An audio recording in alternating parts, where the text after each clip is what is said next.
सुमन पाणी आण ग.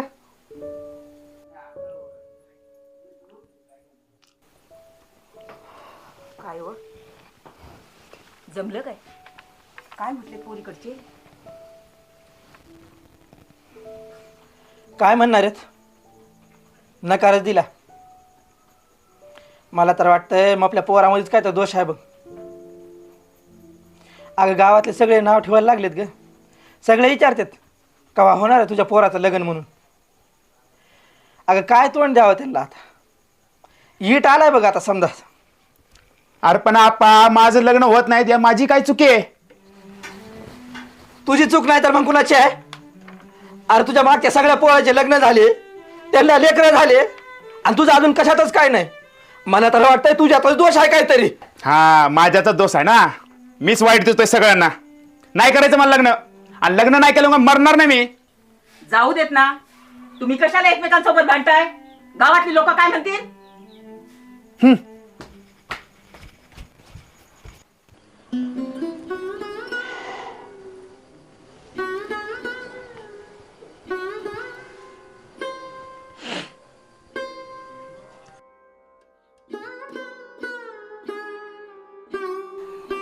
अगं मी आता तरी काय करू ग?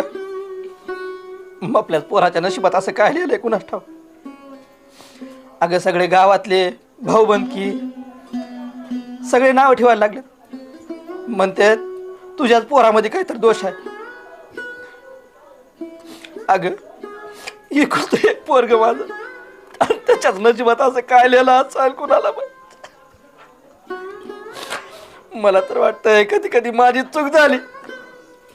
मी आज त्याला शाळा शिकवलो असतो, चांगलं त्याला शिकला असता आणि कुठेतरी मुंबईला नोकरीला लागला असता तर सगळं चांगलं झालं असतं. पण त्याच्या नशिबात काय वाढून ठेवलंय परमेश्वरालाच माहित बघ.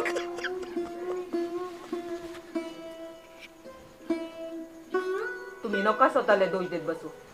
आपल्या परीनं आपण सगळे प्रयत्न केले तरी जमल कुठेतरी. चला 2 घास खाऊन घ्या. टाइम बघा लय झालंय. कवा जमल परमेश्वराला ठाव बघ. इटला तूच बघ र आता. चला जेवून घेऊया.